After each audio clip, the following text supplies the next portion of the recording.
How's it going, everyone? Welcome back to Sip and Syrup Solar. We just put the name together this week. As you guys know, this is the third podcast that we have for Rufio.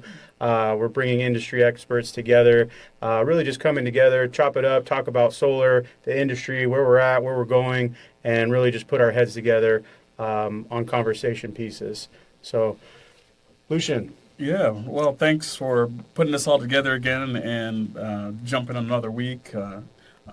Learning a lot, having some great conversations with different industry professionals, and so this week we have a couple fellows here that some of you may know, but I just recently met Carl here at RE Plus Houston, which was a great event and something we want to talk about, kind of see what from the industry side.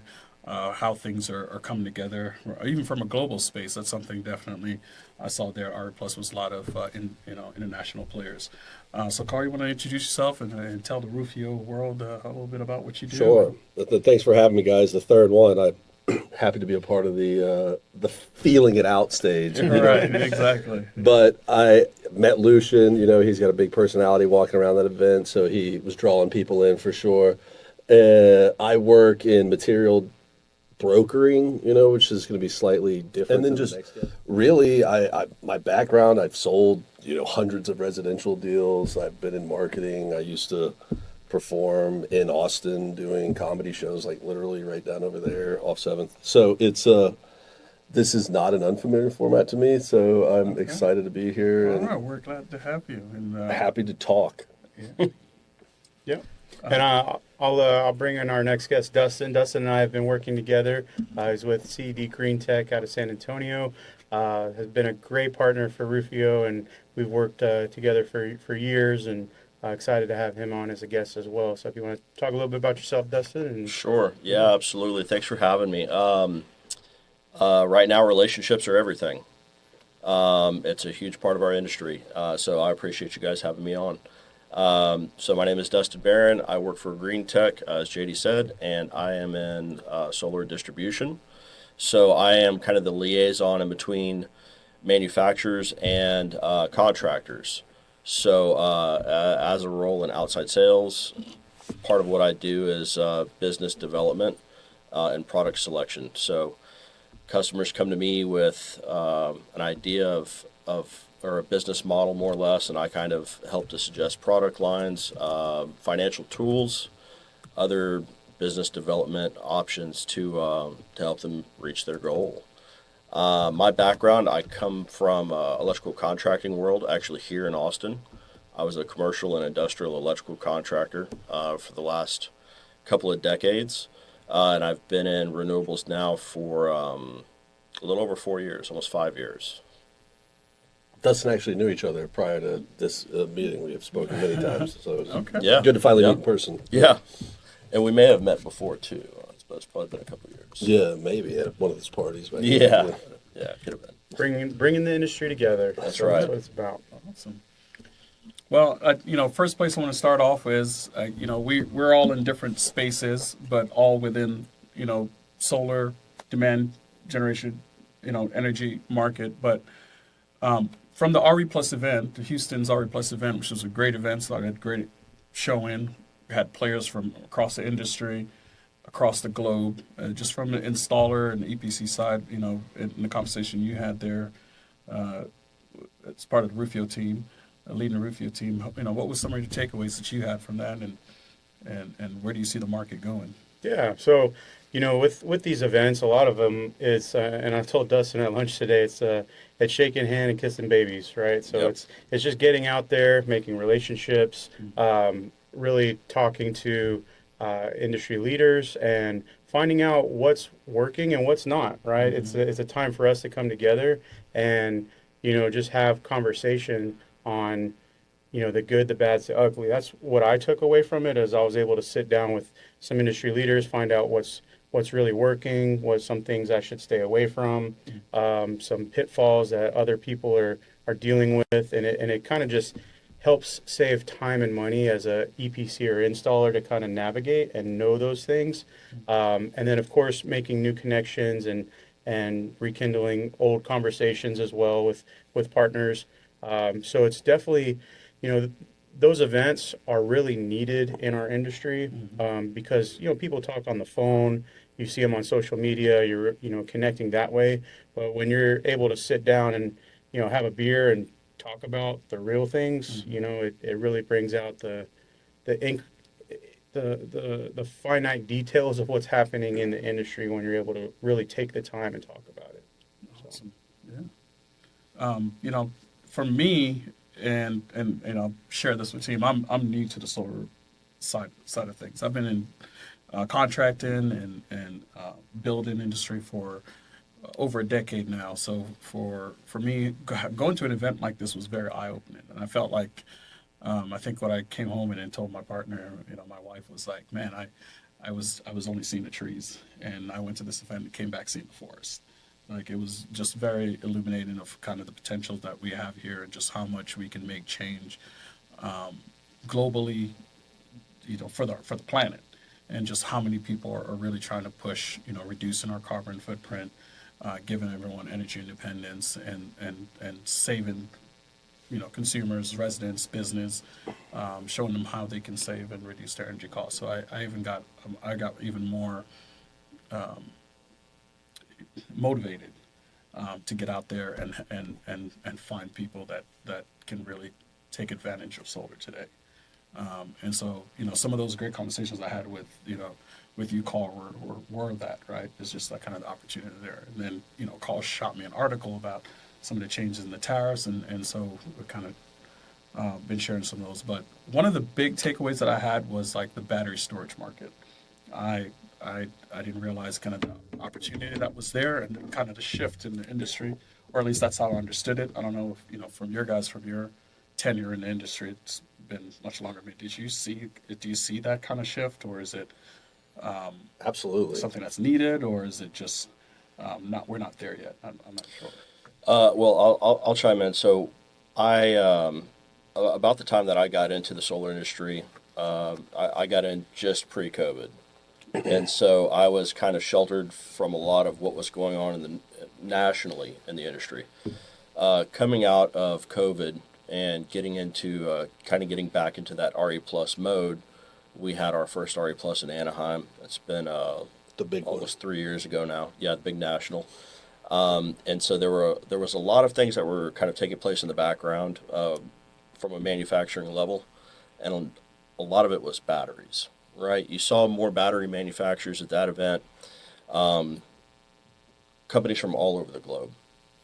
So there were options there for commercial battery solutions, residential battery solutions, what I would call like small consumer electronics. Some companies that were big in that sector that are trying to grow into other markets, whether it's whole home and so forth.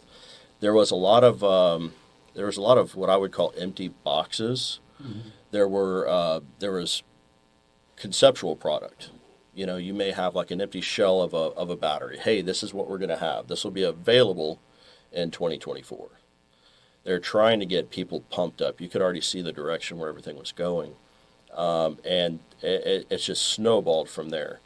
I could probably rattle off 20 different battery manufacturers off the top of my head, and I field phone calls nearly daily from battery manufacturers that are coming into the market.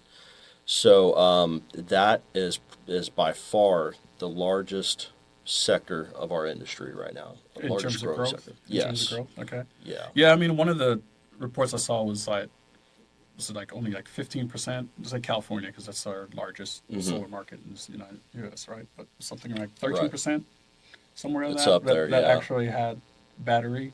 So it was just a lot of 13% of solar systems. solar systems. Yeah. Yeah, Right. actually were sold with batteries. So that's Well, a huge opportunity to. To piggyback off what you guys are saying, I think a lot of it is response to NEM 3 in California. Right. And the idea that the utility companies, they're not going to lose money, and so a lot of these programs that they've had to reward exporting energy into the grid are ending. And as in Texas in the deregulated market, we've already kind of dealt with that. It's pick and choose depending on what utility you have, and most of them don't have true one-to-one net metering like California had for so long. So storage is an inevitability where when you're not getting the full value of your energy when you export it, it makes a whole lot more sense to store it, Right. you know, and then use that yourself so you can get the full value of what you're creating. So when you have these programs ending, I think that's the next. Whenever I saw NIM3, you know, my wife and I, she's in the industry too. We looked at each other and we're like, that just means more storage is about to get sold, because Okay. that's the solution: is capture your energy and just keep it for yourself, you know, and instead of giving it back if you're not going to get fair market value for it. But if I wanted to say what I thought most about the RE Plus Texas event, and as someone who's gone for a few years, it was a lot bigger than the year before. Okay. The year before, you know, that was kind of a depressed year for residential solar a little bit, and you know, commercial and utility scale has done well in Texas, and that's great. I just saw an article today that we've actually surpassed California for utility scale solar in terms of gigawatts installed. So that's really, I mean, we have a lot of land for it. It's great. Right. But the amount of people that were at RE Plus Texas far exceeded my organization's expectations. We had our own exhibit. So the amount of people that we had, you know, 2 days constantly coming through was a really good sign for the industry to see that much interest in people asking the right questions and really wanting to invest in this technology, because it, you know, it does do great things for the planet, but it's gotten to a point where it's just a superior economical decision for pretty much anybody. Well, and to that point, I was speaking with one of the reps from RE Plus, and he told me that that event in Houston was one of the best well-attended events throughout the entire country. Okay.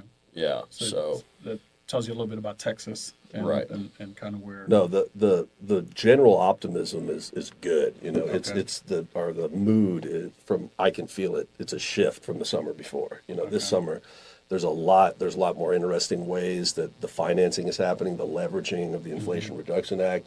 That's what I was told people. It was like, give those MBAs at Harvard like 2 years to look over that thing, and they're going to come up with all these creative ways to where it makes sense for the consumer and the people selling it, and we can all benefit, because leveraging the tax equity is really critical in a lot of these situations. Yeah, I mean, you know, JD was, you know, part of Rufio team is opens up to a lot of training and opportunities. And just 2 weeks ago, we had a training just about how expansive some of these tax incentives and rebates are at the team that put that on to us. So Yeah. That was CPA bookkeeping team. I'd share a little bit about that. Yeah, so a lot of these tax incentives are starting to become a lot more granular and more on the commercial side of things.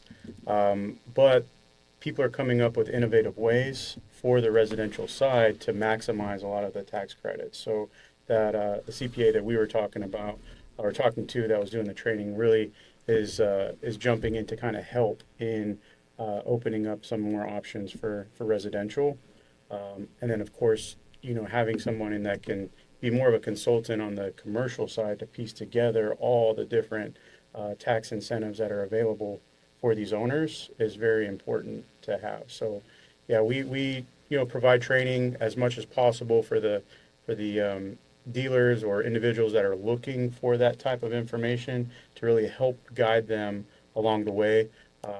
You know, we were at Sunstone's convention out in Miami last week, and that was a lot of good information to help contractors push the ball forward on doing more commercial deals and connecting the dots when it comes to commercial and of course the tax incentives. Yeah, there's just a lot of opportunity there, and as these projects get From the larger, tax side, commercial is way more benefits Yeah. Oh, yeah. are built in there. So, and people are more locked into their properties with commercial too, right? They see a longer cash flow process. So, it's a. I've said that to people all the time. If you know people in commercial space, let us know, because they really don't know what they don't know. You're right. And once you understand, and what your point is really critical is all the tax incentives available. And if your business is successful, you're paying a lot of taxes. Right. So why wouldn't you rather invest in something for your property? You know, Right. it's the tax is a very complicated piece. And along those lines, there's also a lot of newer financial tools that are driven around the commercial sector. Whether that's, you know, because while the premise of solar is similar between residential and commercial outside of that is vastly different. Electrical equipment itself is different. The lease agreements, I mean, is the building rented? Is it owned? You know, is it leased property, so forth. The attachments are different. The nuts and bolts are slightly different. But you do have the tax incentives. You do have the financial options, and this, like Carl said, it's a longer play. People buy buildings as an investment. So they're looking to hedge all other investments. So it's like, hey, if I can find a way to save on my utility over the course of the next 25 years, then absolutely, like, let's do this. Any kind of tax savings is, icing on the top. I believe that, we're going to see, I know we've already seen a huge amount of growth in the commercial world, and I believe that that's going to continue for the foreseeable future, right? One thing, and it's not going to do anything but help the residential world. Right. There's a lot of things that we now have as luxury, kind of in the resi world, that is technology that transcended from the commercial side, especially in the kind of the battery and the load control sector. They've been doing it for years. We were talking about data centers. Mm-hmm. A lot of the data center kind of architecture.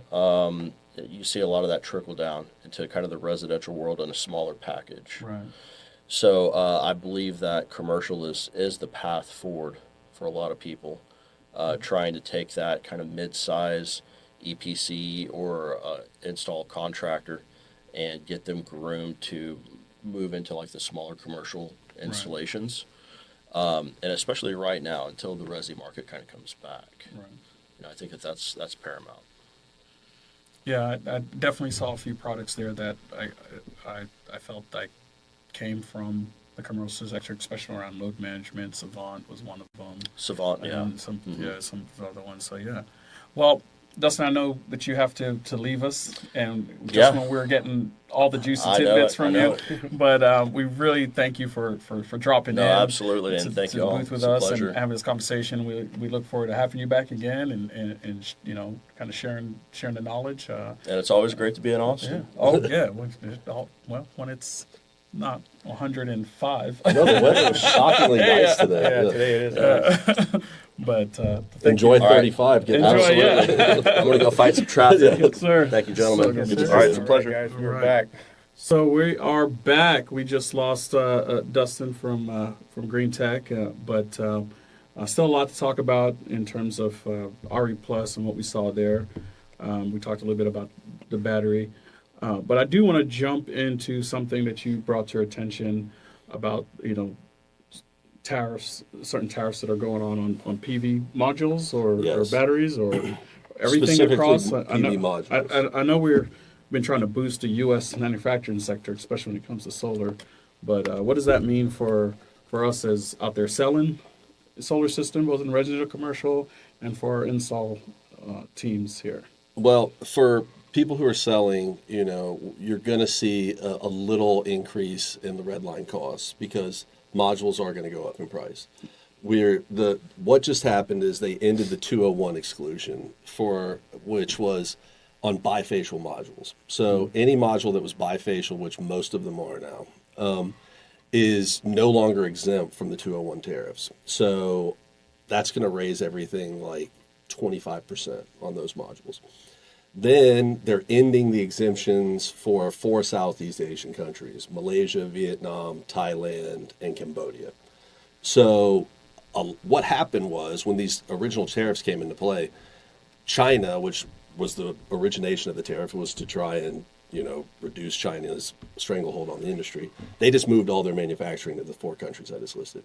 So now, understanding that really it's just China using these places as a tariff avoiding geographical zone. Now there's tariffs going to be placed on those that are coming in mid-June. Currently, the U.S. has about 50 gigawatts of solar developed that could be installed this year if everything was ready to go. Mm-hmm. The countries that don't are not subject to the tariffs I just described can produce about 35 gigawatts of solar in a year. So it's basic supply and demand. Either you're going to have to pay a little bit more because there's higher tariffs on these products, or you're going to have to go with non-tariff countries that they understand that there's a shortage compared to what is needed. Mm-hmm. So naturally, they're going to raise their price up because people who want it are going to pay a premium. It's not going to be like catastrophic or anything, but we were at the bottom of the solar module market. The prices we saw for the last like 8 months were about as low as it's ever been in America, and probably won't ever get that low again, would be my guess. Not for any foreseeable future. And so we're going to start seeing the prices tick up on materials for the first time in a little while. What about the quantity of product that's already U.S. based side, and pulling from that as far as supply and demand? Anything that is been imported from one of those countries, you have until November to install it. So if it's not installed by then like if you sign up a deal with Canadian Solar right now or Trina, you have to sign an agreement before you purchase their materials that it will be installed by this date, or you have to pay this amount of money back to Canadian Solar because they're going to owe the tariffs on that material. So for all these reasons, That's warehousing products that are if they're just sitting, waiting if they're to be not sold. installed and they came from one of those tariff nations, then they will be subject to the tariff around November, is what we're being told. Yeah, So because what I've seen and heard is in the industry, since prices were so low, people were just buying up product, and now that they have the product that's sitting there, it just depends on if that tariff's going to be attached to that product. right, so it's a tricky situation, and there's a lot of restrictions and what can you do, what can't you do? Is this country good? Is this piece of the module enough percentage to even enact this tariff? Like the glue, if it comes from China, are they going to restrict that? It's not as simple as we would like. The big picture idea is that it moves manufacturing into America, and but in the short term, it's going to cost more, because China is just way out ahead of us in terms of the manufacturing capabilities. And the technology out there. I mean, Yeah. we haven't definitely made it as lucrative or put the research in as just as a nation, but politics has definitely governed solar for so long. So. And that's a third thing, the ending of the 201, the extending of the thing, and then the uncertainty with the presidential election. Uncertainty in our politics makes people, a little more cautious with how they price things, what they're selling, what they're doing. So a lot of these people, they're not importing a lot of more product because they don't want to get stuck with some new policy that drastically affects it. Okay. So how do you think us, in terms of, consultants, position ourselves to help Well, business? if you're already, Because we have to pass that cost on, right? So how can we help mitigate some of that cost to our clients and our consumers? it depends on the EPC. If you're already like selling Q-cell primarily or REC or something like that, those cells weren't coming from tariff countries. They're more expensive because they weren't. Q-cell and REC is a more expensive solar module because its components are not from the more low-cost manufacturing countries. So if you're selling already kind of premium product, you've insulated yourself a little bit from that. The other thing is, other components are getting cheaper. Battery prices are coming down. Inverter costs are becoming much more reasonable in comparison to what they have been in the past, and the supplies are getting more robust. So you can mitigate the module cost maybe with some other places. A lot of people, I say, they're just really pushing storage with everything, and you can kind of make that difference up in storage, and not having the cost of storage now is so much more reasonable compared to where it was. Right.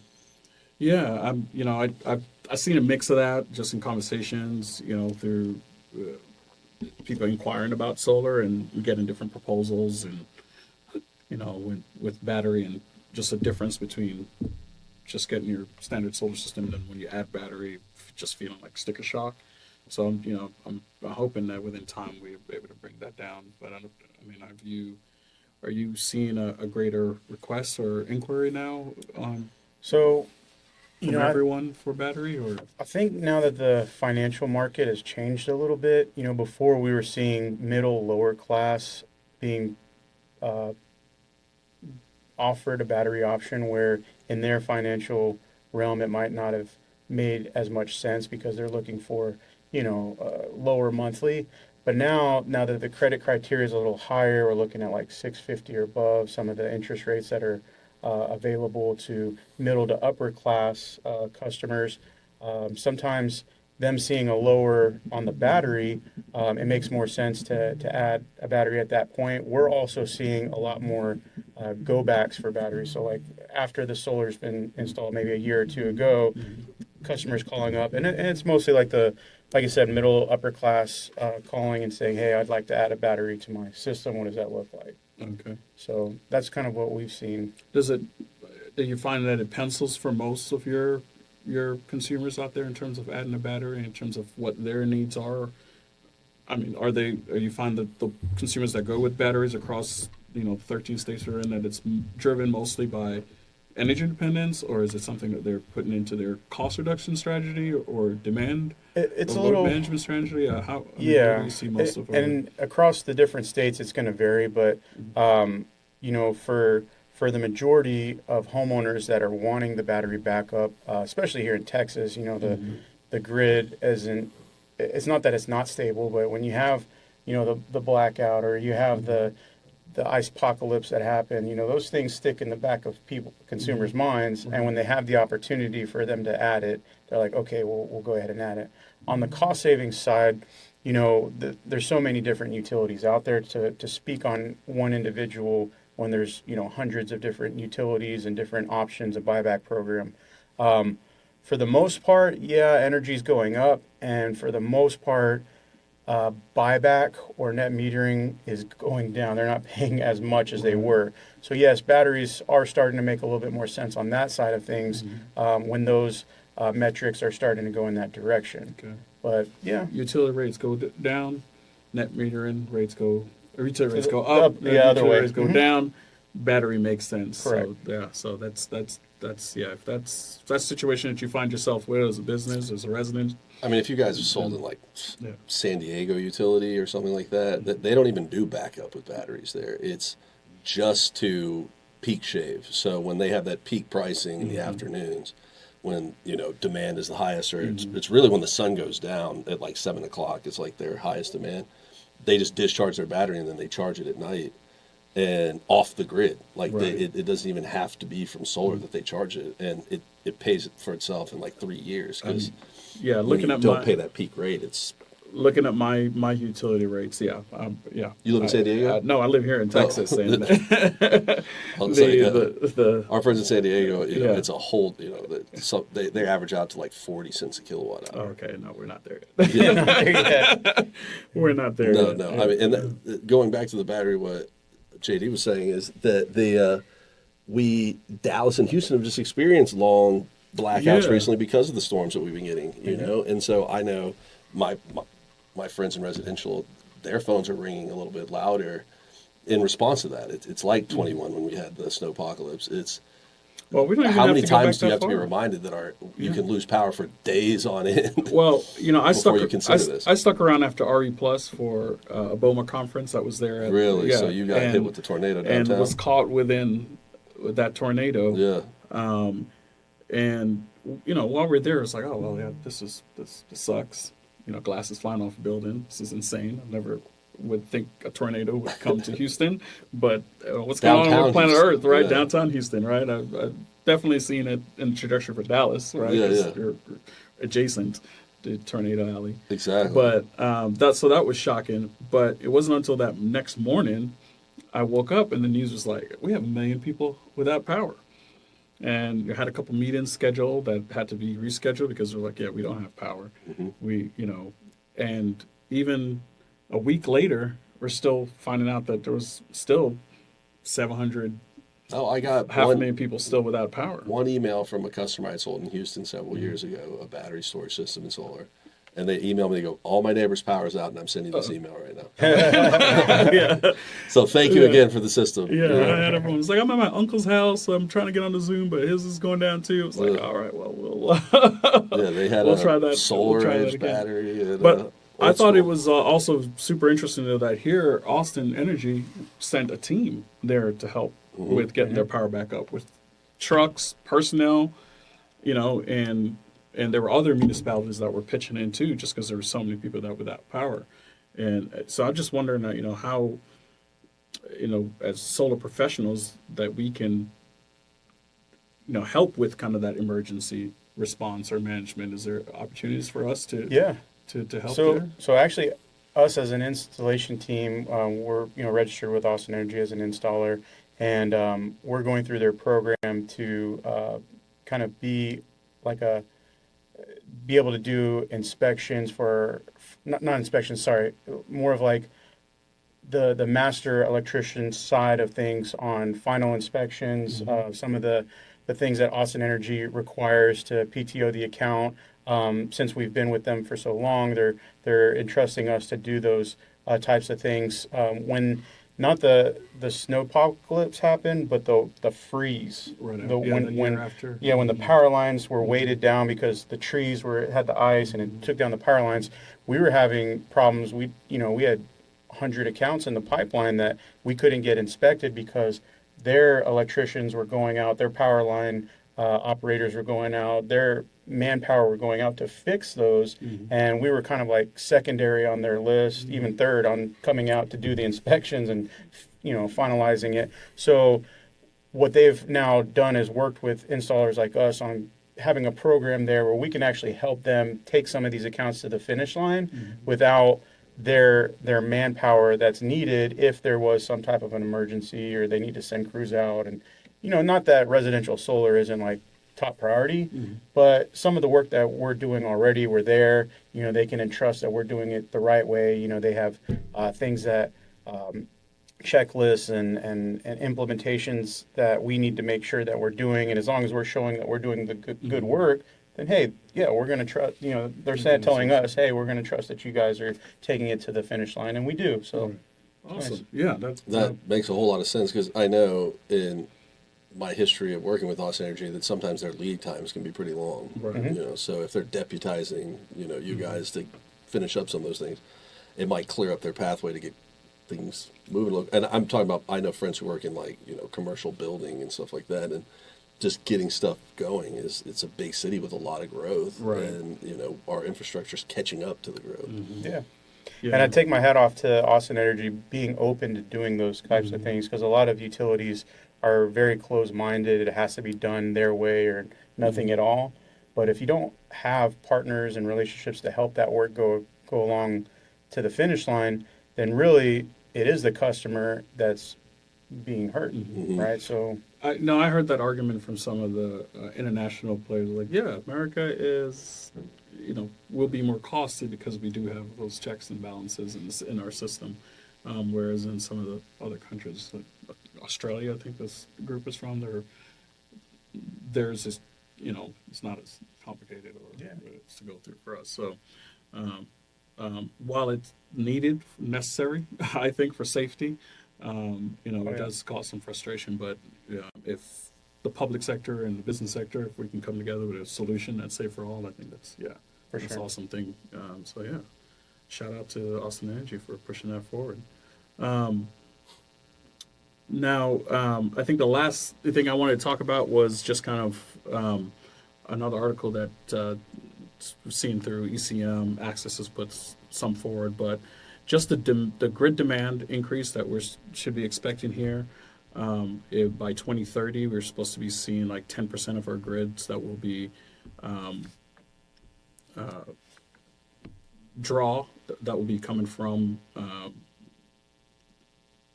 the AI and also from data centers. So wanted to kind of see if that's something you're seeing a lot of demand for on maybe microgrids or something of that nature where people are gearing up for that.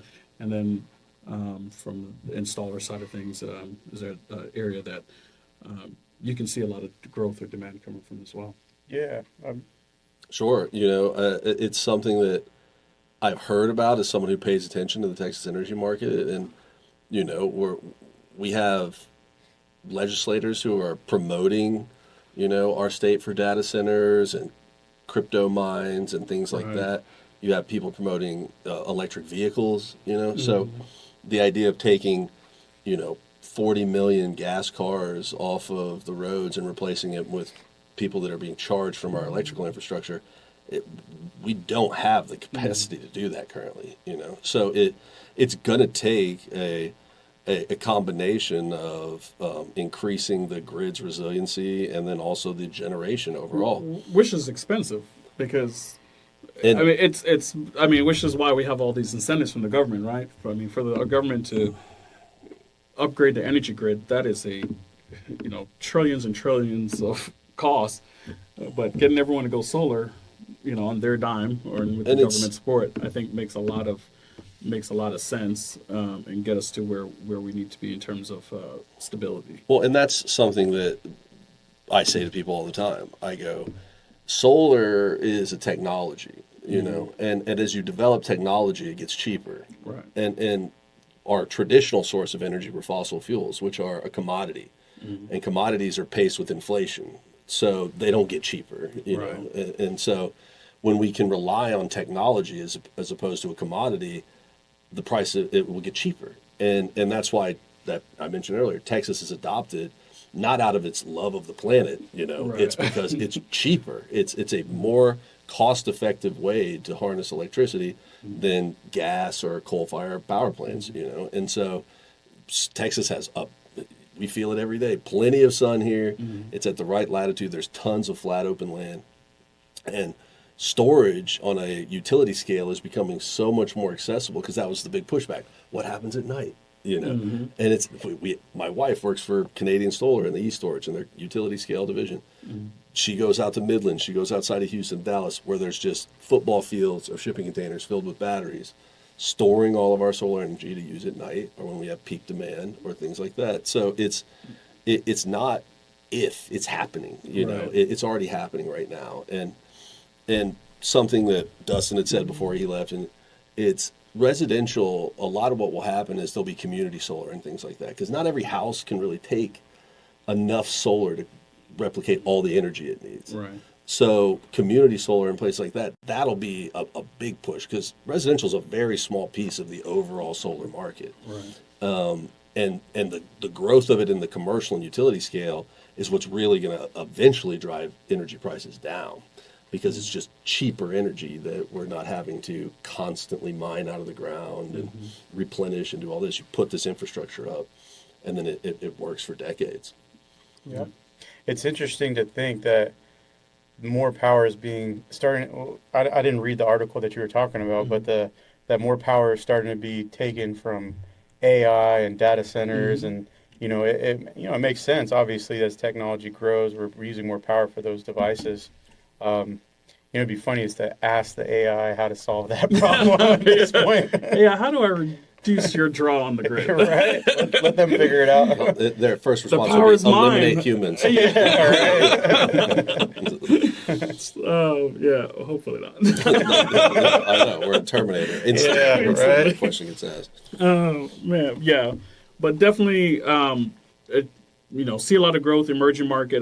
Definitely, as you were saying about the EV, we have data centers, AI, Crypto mining. crypto mining. I do remember when our city, like San Marcos, Yep. were down and they were blocking anyone from doing crypto mining because it was Stressing. stressing their grid out, right? And what's crazy is like the Bitcoin cost really drives that market because it's the How much does it cost to produce their energy? Electricity. right. Electricity. So when Right. BTC was high, and this was what I was saying when it hit its mark back in I would say 19 or something, we started seeing a lot more people asking us to bid out like solar for their infrastructure and their cooling and this and that and the other. And then as soon as Bitcoin started going down, you started getting less and less of those calls. But now that it's been going up, we're starting to get more inquiries and being like, hey, Yeah, I hadn't even thought about that. That's a great market. I hadn't Yeah. even thought about that. The Bitcoin miners. No, Texas is here. California, it's weed farms. Yeah. Okay. Yeah, when you sell in California, that when it first they would all ask like crazy, how much can you make this much energy for this and that? And I'm like, what are you guys doing there? Why do you need so much power? And they're like, you know. I'm gonna tell you. Let me just open this door a little bit. Yeah. His email was like Tony at ganjaman Right. at Gmail. So it's there is constant need, and the more we move to electricity, the more resilient and less maintenance everything needs. Electricity is a lot easier to maintain than combustion engines. Right. And so it just makes a whole lot of sense from a practicality standpoint, and it's finding a way to make sure that we can meet that demand in a way that's not, destroying our environment. And solar, hydro is a geothermal.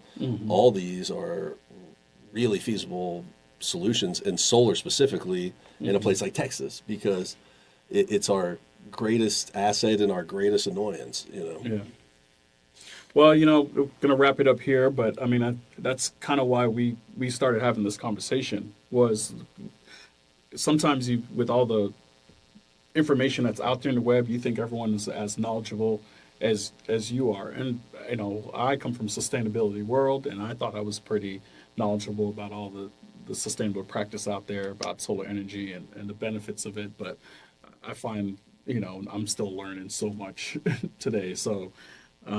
And by no means would I say I'm a huge true expert. ChatGPT helps me out a lot. Right? So it's this AI that's really good. But you do have a base knowledge, right? That you're able to take off on a lot of the things. And ChatGPT is just pulling from the articles I've written. Right. So really, we should just be talking to Carl, the soothsayer of all.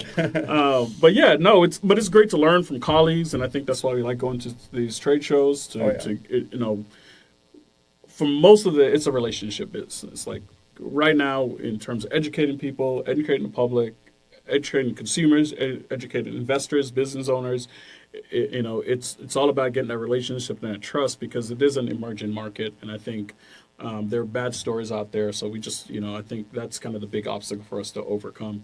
But I do find that once people are open and they're able to kind of see the how everything pencils out, they can see that the benefits outweighs, anything. And then looking forward in the future, just the savings and then what we're doing or contributing to helping the planet as a whole. I say people all the time. Do you it's plan on becoming Amish? Are you going to switch to candles? Because if not, you're going to need power. Yeah. And it's not, why do you want to keep renting it? Mortgage it and own it. Mm-hmm. And then, yeah. So, yeah, just want to bring solar for all.